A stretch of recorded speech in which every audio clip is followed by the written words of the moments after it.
started now.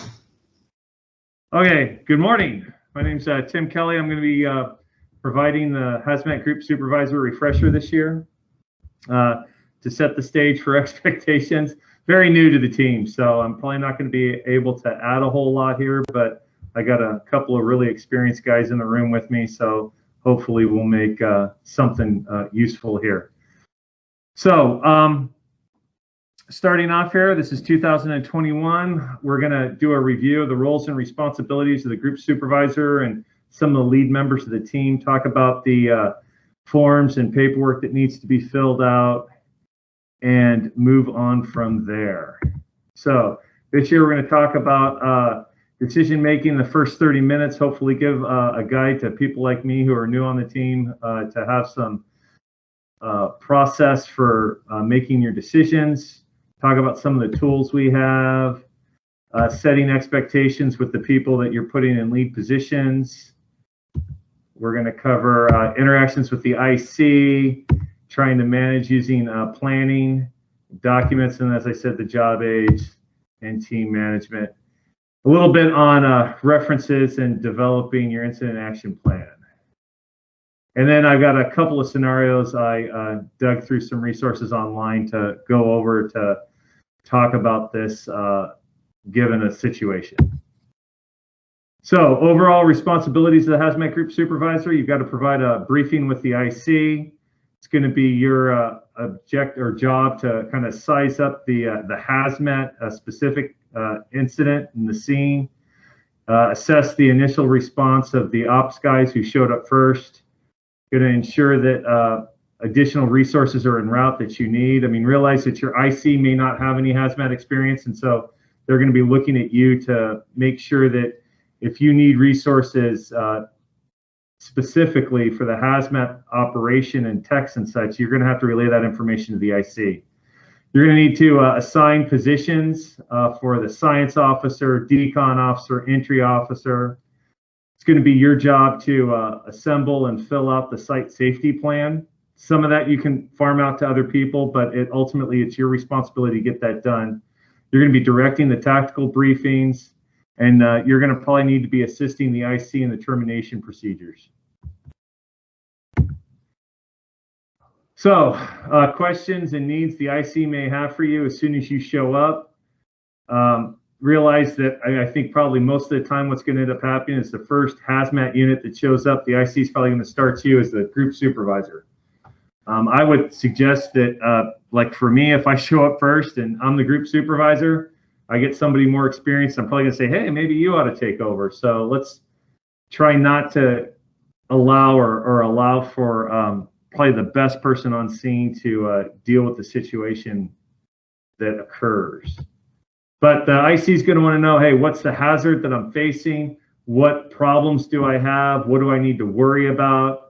You're going to need to evaluate whether or not the PPE is appropriate for ops people, given whatever task they're doing initially. You're going to want to give some technical information to the IC to help establish initial isolation zones. If you got patients, I mean, maybe they'll need specific decon information or treatments. The IC will be looking at you for areas of safe refuge and how to make sure those areas are actually safe. Public protection actions, I mean, shelter in place versus evac, maybe a combo of both, depending on what areas that may be and how big this incident can get. And then the IC is probably going to want to know what's the potential here. What are we looking at? How big can this grow? How big can it get? Hopefully the IC is going to be wanting to think a couple steps ahead and make sure that they're planning for that. And then, of course, if you have some kind of a release, is there some way to control it to minimize the effect and secure things? And then who do we need to call for assistance? Again, like I said, be sure that you're working with the IC to make sure that you have the appropriate resources coming to the scene that you need. So operational objectives is sometimes, you might show up and the incident commander is going to want you to do something that is really not within the scope of the team. An example, you got a leak from a 30,000 gallon tank of propane, maybe a rail car or something on the train tracks.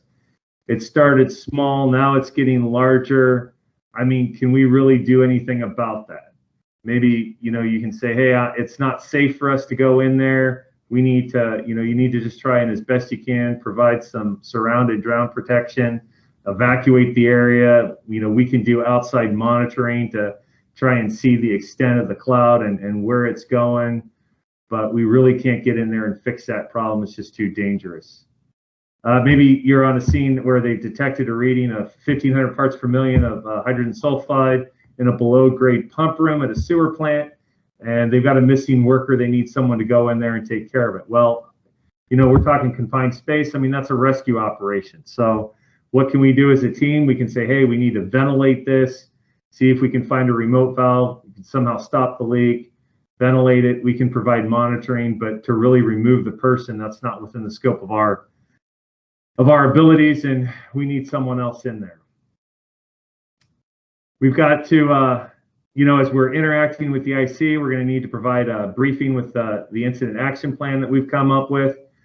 And remember that the IC actually has to sign off on that. We're responsible for filling out the paperwork, but at the end of the day, the IC is taking responsibility for this incident. So you want to make sure that you can be concise, be clear, and be confident so that the IC can be comfortable with your plan and they can feel good signing off and not maybe give some pushback or become maybe obstructionary, if you will, or just if they think you're confused, then they're going to be confused and they're going to be uncomfortable, and it's just going to be harder to work through it. So we've got group supervisor worksheets within the county plan to use as a reference guide and are a good source of things to fill out and make sure you're staying on track.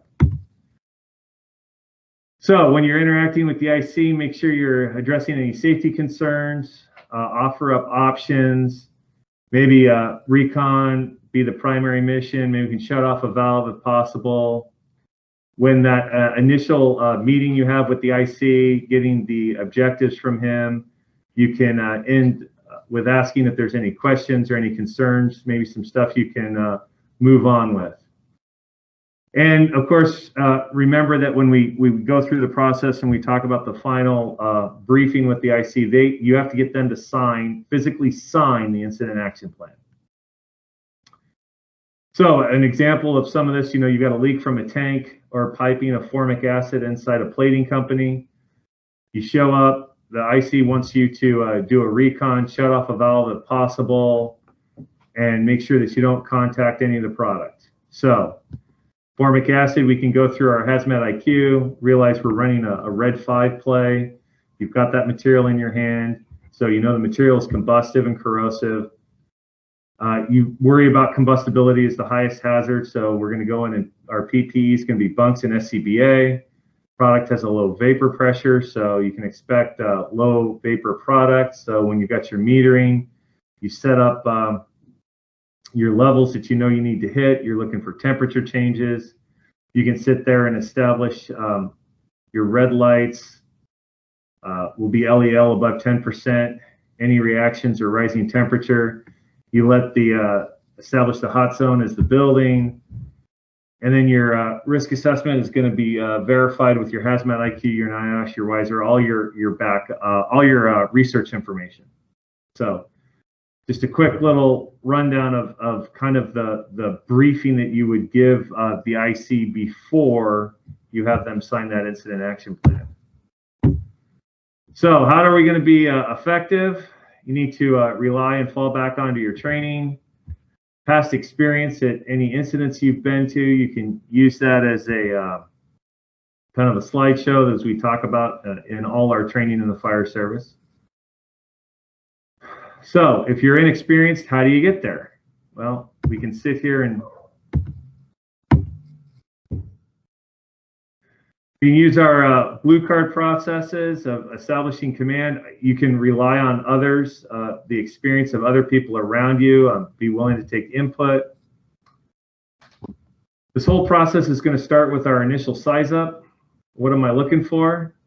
So obviously we want to try and, if we have any containers that are leaking or there's any way to identify the substance, then we can get the name, the IN numbers. We can use that to start the science officer on their research. We want to try and get an idea of the size and the type of release we have. Is it a gas? Is it a liquid? Is it just solid on the freeway? Do we have any patients? What are their symptoms if they've been exposed to it? We go ahead and we have to, establish our initial isolation zones. We need to know what kind of PPE we're operating in. We need to know of any immediate hazards, any way to minimize the impact that they could have in the future. And then again, as always, ensure that we have appropriate resources coming to deal with the situation. So our initial stage, kind of the first 10 to 15 minutes as you're popping off the rig, you get your assignment from the BC. We want to start looking at our HazMat IQ, our ERG, our job aids, site safety plan, working through all that stuff to kind of drive how we're going to set things up and how we're going to react.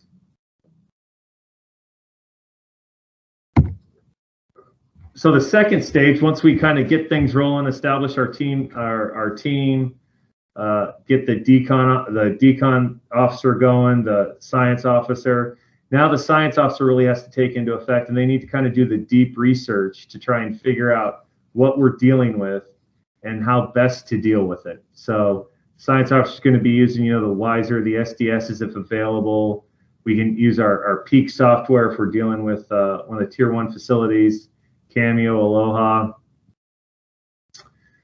You can also, if you're not sure exactly what's happening or what substance you're dealing with, if you have patients, people who've been exposed to the chemical, sometimes their symptoms, if they're very specific and not just some vague, I've got a headache, maybe I'm a little nauseous, a little hyperventilating. But I mean, if we've got sludge going on, we know, hey, we're probably dealing with an organophosphate. We can start working in some direction if nothing else is available based on those symptoms of the patient. Also, the science officer is going to be very critical in filling out page 2 of the site safety plan and getting the information in there, as we're going to find out when we work through those. So when we start thinking about planning and how to work this, we're going to start off with our, the initial response. We get the notification, as you kind of see here on this decision-making tree. Get the initial incident briefing from the IC. The IC is going to give us our objectives. We're going to set up with our group meeting, right? So the HazMat Group Supervisor gets the objectives from the IC. He designates appoints the science officer, decon officer, entry officer, has a quick meeting, talks about what we're up with, what the IC wants done. Then we start preparing the plan for the IC's approval. So the science officer has to sit there and start getting up with the science and what we're looking at. We got to maybe gather some more recon information or something to see what's the spill. Is there a way we can stop it? Is it ongoing, or is the release already occurred and there's nothing to do about it? Then we'll have our planning meeting with the IC. This planning meeting, then we go over with the IC what our plan is, what we're looking at, what we intend to do, and we get that approval from the IC. Then we're going to go, the group supervisor is going to have to go and lead the pre-entry briefing, right? So we get all the people together, we get the entry officer, the science officer, everybody, and we're doing a briefing. This briefing is not the time to negotiate anything or change the plan. This is simply, this is what the plan is, and this is what we're going to do, and let's make sure we're all on the same page. Once that's done, then we go running and we start the plan, and then we have to see what happens, okay? If things get worse and we need to change our idea, then we start kind of back around circular again, where the IC now tells us, hey, that didn't work out too well. This is what we're looking at. This is what I want done, and we have to go kind of round circle until we're able to close things out. So managing team expectations, right? You got to set them or else. So group supervisor, you've gotten the incident commander's objectives, what they want us to do for them. And now it's time that you disseminate that onto the team and you let them know, look, this is what we're doing. This is what they want.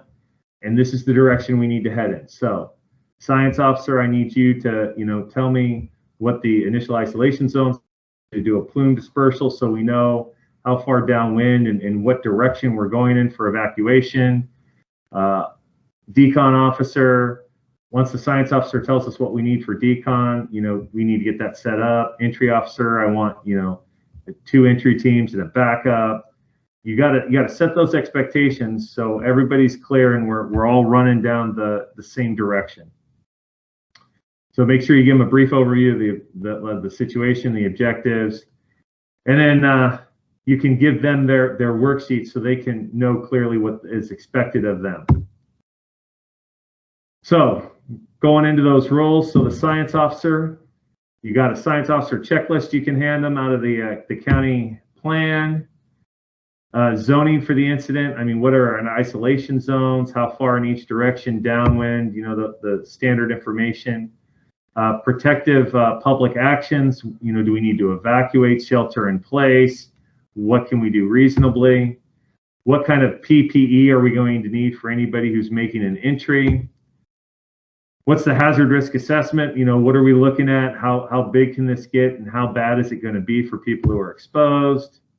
And then instrumentation, right? The meter cockpit. What kind of meters do the entry team need to take in? What kind of values are they looking for? What adjustment factors need to be made based on what we believe the chemical is? And then what are the red lights? When is the team going to know that they need to turn around? This is all science officer driven. So the science officer, who do we put in this role?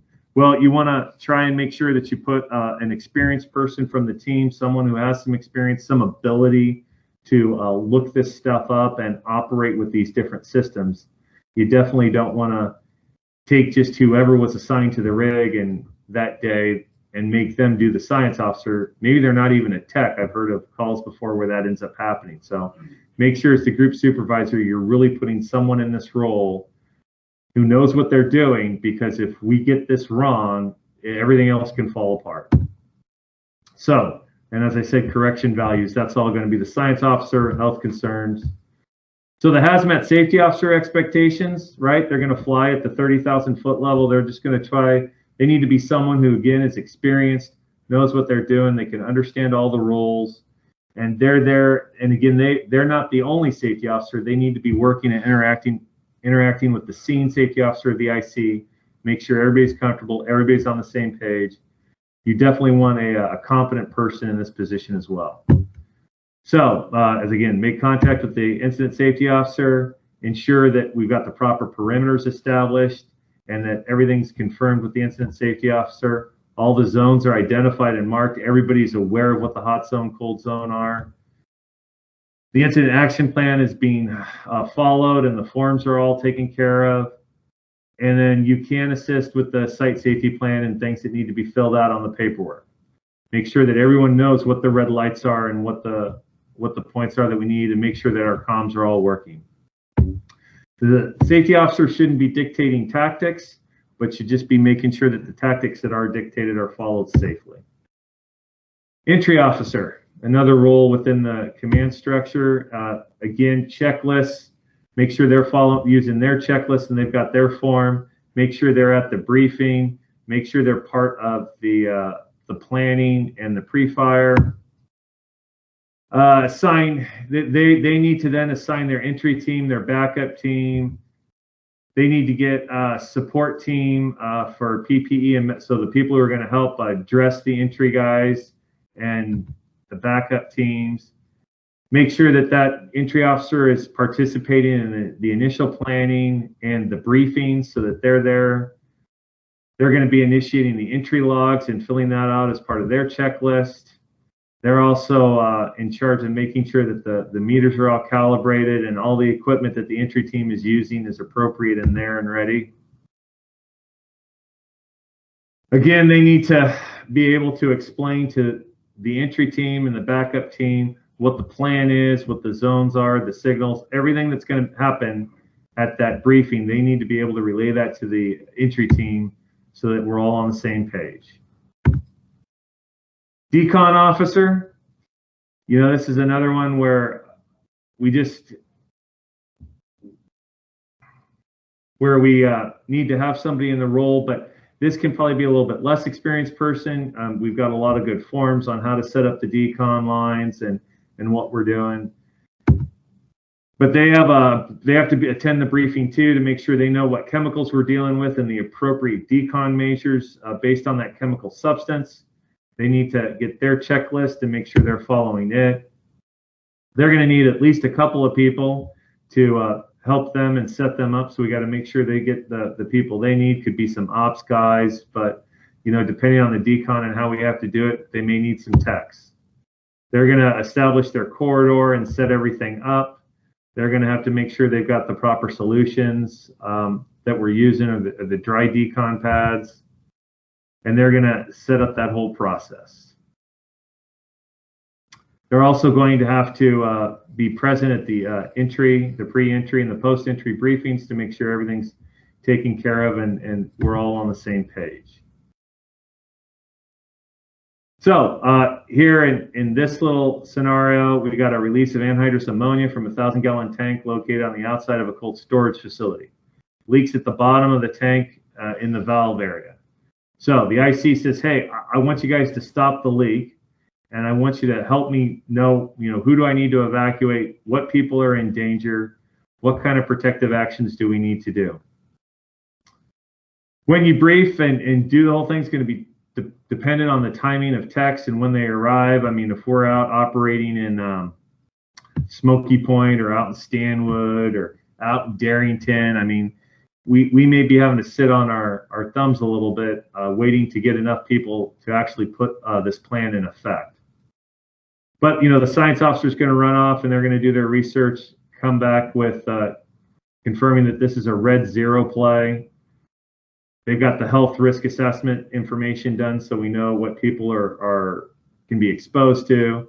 They're going to do the personal protective actions for the PPE for small and large releases. They're going to be looking up and gathering the weather information to find out, what kind of plume we might have, where's it going, how big is it going to get, what do we need to do. And it's important too that the science officer gets an aid. So liaison, maybe you can have a group supervisor aide and they can liaison with the IC, meet with them, explain some of the actions of a red zero play. And if the IC has any questions about that, and then they're going to send personal protective action recommendations to the IC so they can start the evacuation or shelter in place or whatever the situation is we're dealing with. So safety officer is going to run through their checklist. They're going to update on they're going to want to get an update on a 360 of the area and make sure that they're sure of all the hazards in the area and what's going on. Maybe these days it'd be good to use a drone. We can have Getchell bring their drone down and fly around and get a good bird's eye view of everything. They can assist in the site safety plan and make sure that we're all on the same page. And by knowing that we're running a red zero, then we can be looking out for any safety issues there. So entries, they run through their checklist. They're doing 3 in, 3 out. It's going to be level A, a full meter cockpit, non-sparking tools because there is a flammability issue. Map to be provided by the facility. So get a map from the facility so you can show the entry team, hey, this is how you're going to go in. This is what you're going to do. Left turn here, right turn there, down the hall. But in this case, this is an exterior plumbing mission because we got a tank on the outside of the building. Got to go around these corners. These are the 6 people who we're going to give to them, assign 6 attendants to the tech so to help them get dressed, and then do the medical monitoring. Decon, go through the decon officer. They got their checklist. PPE for decon is going to be level B. We're going to use soap and water. And the decon officer is going to say, hey, we're setting up at this point. This is where the entry team needs to know to go to get decon on the way out of the hot zone. So all members are prepping for we got a pre-entry briefing in 20 minutes, so get ready for it. And then depending on the flammability issues, maybe, inside or outside, that might change. Maybe, the level we were much more worried about a flammability possibility. So level A is not a good idea. And we'll do bunks. Just a second. Okay, so let's go a little bit through the job aids and the worksheets that we have on the team. So here's the HazMat Group Supervisor worksheet. This is the thing that can drive the incident for the HazMat Group Supervisor. This gives you a good overview of everything you need to know. As you can see here in the top left corner, we can run down the things. This gives you the first actions you need to take, right? Make contact with the IC, get the objectives, confirm, you can hand the IC the HazMat command checklist so they know the things that they're going to have to follow through on this. You go through and assess the initial actions, make sure your ops guys are doing the right thing, that nothing crazy is going on. You're going to do a quick assessment with your, if you get off the rig with your HazMat IQ, your ERG, you've got some resources there, then you can get hopefully a quick handle on whether or not what the ops guys are doing are right, if they're in the appropriate PPE, if the appropriate first aid's being applied to any victims or anyone who has any exposures. You get your isolation zones. You can make sure that that's been established and they're at the appropriate levels. And then you can start initiating the site safety plan, which this form is part of. So, and then identify any immediate hazards. So once you work on, you can start to establish your command team and make your team assignments, developing the tactical objectives, and then moving on to the briefing with the IC. So you can see then, just following down on the form. Let's see, yep. Now we can put down any tactical objectives or notes in the note area here to the right. These should just be bullet points. Try not to get too wordy, but just things to make sure we're looking out for the important stuff. Got a reminder here for your tactical briefings, right? So we got to have a tactical briefing with the command staff to get the IC to sign off on the plan. Then we do the initial briefing with the HazMat team, make sure everyone's on the same page. Then we do the pre-entry briefing with the team to make sure that the entry officers are clear and the techs are clear and everybody knows what's going on. In that pre-entry briefing, we want to make sure we're providing a description of the incident. We're reviewing our zones and locations. We've got the tactical plan and the objectives down, what's happening. We're going to go in, we're going to shut off this valve, we're going to stop the leak, and then we're going to, monitor and as the leak disperses. Science officer needs to be a critical part of this plan, this briefing. Make sure that he makes an explanation of the hazards of the materials, the signs and symptoms of any exposures we need to worry about. Make sure that we're all aware of the PPE that's being used. Safety officer can review emergency exits, signals, and communications for any problems that occur. And then the Decon officer reviews the decon process that's been selected to make sure we're all on the same page with that. Another thing, so resources and contacts we can use, right? We need to make sure that we're contacting state DEM to get the mission number. One thing I guess I can add, if you look at the IC checklist that you hand the IC from the county, the number to contact the county DEM duty officer is wrong on that. I spoke with the county DEM and talked to the duty officer coordinator, and there's actually a different number, which if you want, I'll tell you right now, it's 425-320-9189. But he also said that prior to the whole coronavirus thing a couple of years ago, there was communication with Snowpack or Snowcom, and it was decided that Snowcom is actually supposed to be calling the state. And so we should just have to get on the IC should just have to get on the radio, contact Snowcom and say, hey, contact the state and get me a mission number, and that should work. If the Snowcom doesn't know and they don't understand, the county DEM said they're happy for us to give their duty officer a call and their duty officer can take care of it. But those are some outside resources for that. Of course, the Department of Ecology, I guess EPA, if it's a big enough thing, they can actually come in and responsibility can be turned over to them, depending on how big the incident could be getting. And then finally, once we've taken care of our objectives, then you've got your termination procedures. Got to make sure you gather the incident reports and forms, conduct the on-scene debriefing. You're going to be responsible for attaining responsible party information. And again, right here at the bottom, you can see we've got our DOE mission number that needs to be put in there. Again, that's actually on the IC to obtain, but you need to have it on this form. So it's important to make sure you can direct the IC in how to do that. So the site safety plan here, again, keep it simple. What are our operational objectives? What's the briefing with command? Nice bullet points. General control plan for the incident. What actions are we going to take? We're going to shut off the valve, stop the leak, monitor the dispersal of the cloud. You can see we've got unit assignments. Now this is the group supervisor's baby. They're responsible for filling this out. This is the actual form that needs to be signed by the incident commander. But again, some of this stuff can be farmed out. You can get have your aide. I mean, what are the assignments, the personnel, who actually showed up? All of that stuff can be done by them too. But you need to make sure that you are responsible for this form, so you need to make sure that it's been filled out appropriately.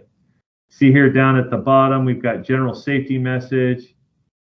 This can come from the incident safety officer, but you need to make sure that it's gone through the HazMat safety officer and that it's accurate. And then you can see down here, block 10, before we go in and initiate actions, we have to make sure that we actually get physically the incident commander to sign this form. And of course, you can see here where the group supervisor takes responsibility of this form because they're signing this, they're the one who prepared it. So this is page 2 of the site safety plan, and you can see we have to develop our who's assigned to what are they doing. So you can have, again, the safety officer can do some of this.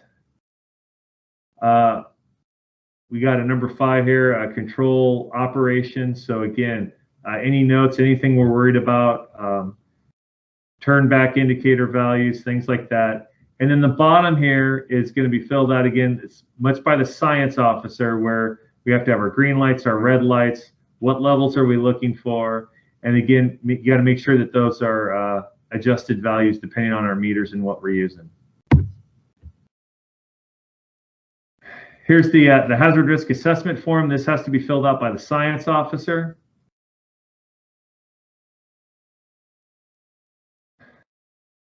So you're going to use your references early on to gather this information.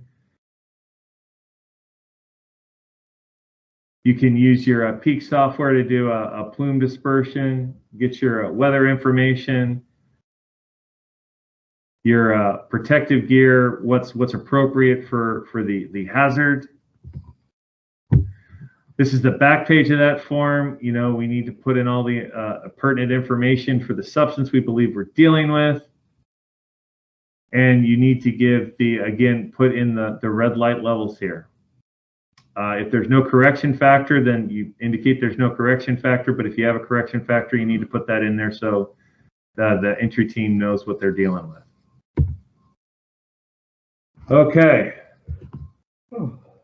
So everybody's got their checklist too. Here's the HazMat Safety Officer Site Control Checklist. Got to make sure that the safety officer understands the plan in and out so they can make sure that all of these things are done. So that's why they have to be an integral part of the planning and make sure that they're in there and there's no confusion.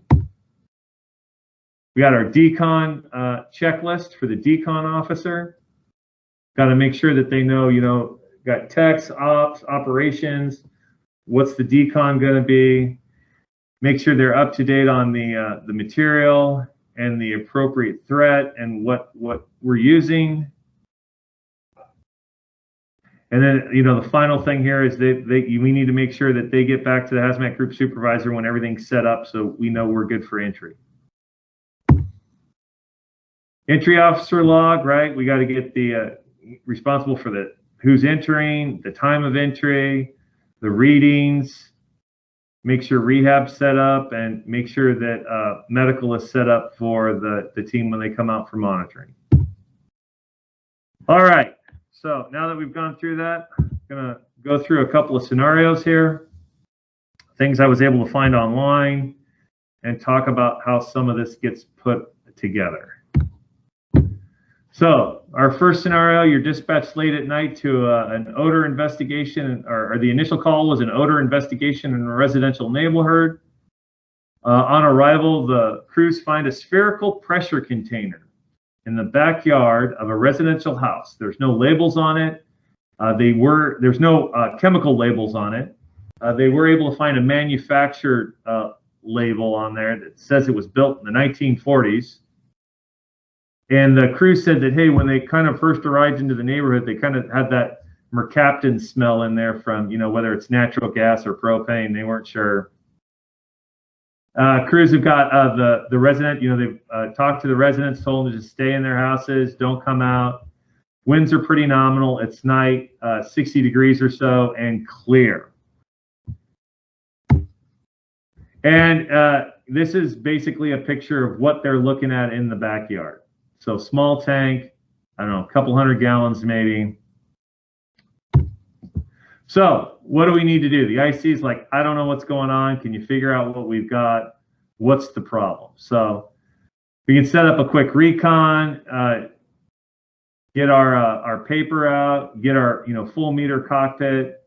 We're going to go back there, and when we take a look at this tank, what we find is the tank at the top has a couple of different valve assemblies on it. It looks like somebody's taken a garden hose and taped it into one of the openings, and the water's just flowing. The valve's broken off another opening, and you can just see water trickling out of the top of the tank. You look off to the side, Recon looks off to the side, and they notice this in the yard. So what do we think's going on here? Looks like somebody's kind of set up and maybe a side business, or I'm not sure. They're getting these old containers and they're cutting out images on them to make fire pits. So what's the emergency? What's it doing? Where's it going? What kind of concerns do we have to have? So you're looking around, you've got, oh, I guess I should have said too that when Recon goes in, they get no hits on any of their meters. They get no readings, nothing. So basically we've got a hazardous material container that looks like somebody's, rightfully or wrongfully so, is smart enough to know that they better dilute out any gases in there and flush it out with water before they start taking a torch to the outside of it and cut the inside out. And do we have a release going on still? It doesn't look like it. The container's filled with water, so there's no more hazardous substance. It's all out in the atmosphere. There's no release to control. We're getting faint odors that people can smell, but we're getting nothing off our meters, so there's no concentration big enough to measure. So where are we at? I guess we're at nothing. What can we tell the IC? Your release has happened. There's nothing for us to do to stop. The chemical's in the air, and it doesn't seem to be at a value high enough that we can measure. So there's really nothing left for us to do. Pretty simple one. So scenario 2. What kind of tanks were those? What was in the tank? Yeah. Who knows? Okay. Like I say, I showed you a picture of them. They're used for, they're just smaller pressurized tanks for all sorts of different gases, is what it could be. So what was actually in that one? I don't know. So scenario 2, we've got a food processing plant. This came from a safety, what do I want to say? I think I got this off the NIOSH website of an incident that happened in the Midwest. So we had a food processing plant that uses chemicals for processing.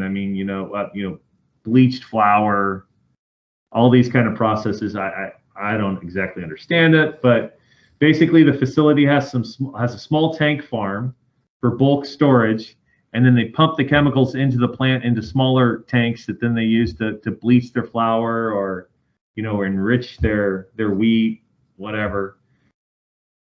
So in this large tank farm, they've got sodium hypochlorite, they've got sulfuric acid, they've got acetate, anhydride, and propylene oxide, and a caustic chemical.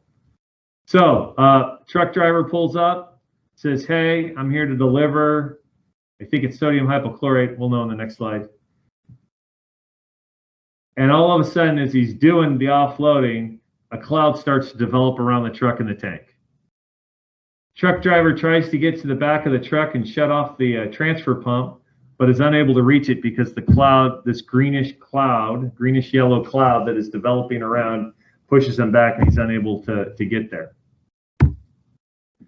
Right here's a picture of the valve bank. You can see that we've got sodium hypochlorite there on the left. We've got the acetic anhydride there in the bottom, the caustic substance, sulfuric acid, and then the propylene oxide. So if you look, the way this is supposed to operate at this plant is they put a lock over the ports. You can see the picture there in the upper right has a padlock over it. And so when the guys show up, the truck driver shows up, the plant attendant comes out, unlocks the port, walks away, and then the truck driver knows to connect to the unlocked port. If you look at the picture there to the left, you can see that the lock is sitting there on the, I don't know what that is, frame next to the sulfuric acid, and the lock is not on the sulfuric acid cap. But if you look a little further to the right, you'll also notice there's no cap on the sodium hypochlorite. So in this instance, what the truck driver did is he took the sulfuric acid and he connected to the sodium hypochlorite, and he started filling a sodium hypochlorite tank with sulfuric acid. So you're able to talk to this is kind of a layout of the plant. You can see the main plant circled in green. You've got railroad tracks, gasoline, and then you've got the WWTP. This is kind of a backup plant, and this is where the tank farm is that they're actually working with. You start to develop this this greenish yellow gas cloud that is moving. If I believe the bottom of the map, this picture is south, yes.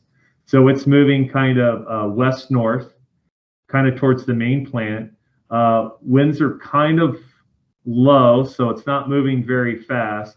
And if I remember correctly, this happens in the morning, so actually fog starts to roll in, which makes your problem just a little bit worse.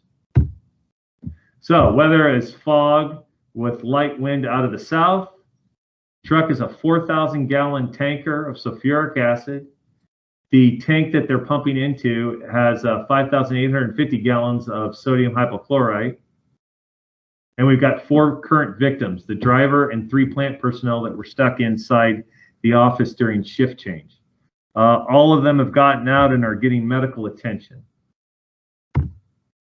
So the IC says, hey, here are my objectives. He wants to know, what do I have that's being created? Because they're able to tell you, when you show up, they're able to tell you, hey, it's sulfuric acid being pumped into a hypochlorite tank. What is the potential for problems? And what do we need to protect? And can we stop what's happening from happening? So we pull out our HazMat IQ, get out our NIOSH pocket guide, maybe open up our Wiser, get our peak software going, and we find out that our primary hazard is a corrosive, and it's a respiratory issue. So isolation zone is going to be 600 feet.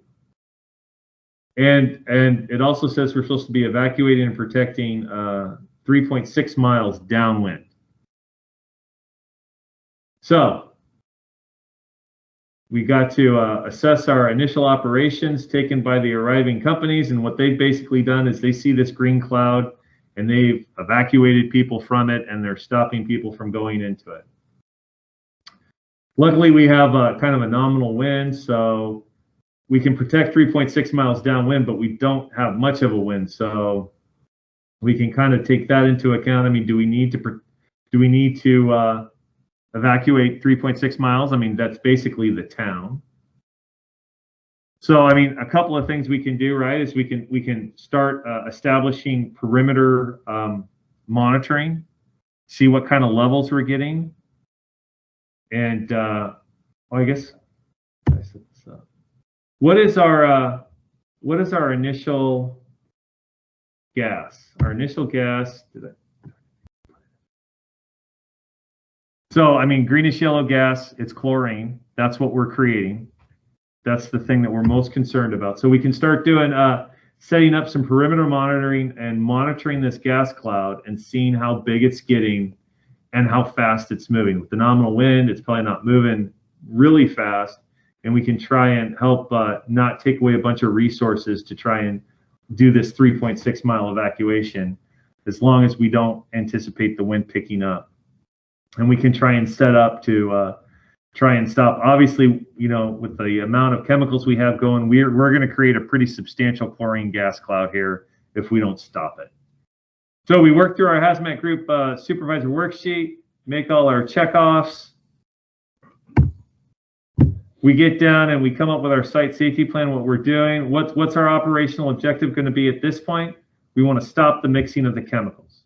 We want to determine the potential of this incident, and we want to make sure our victims are getting appropriate treatment.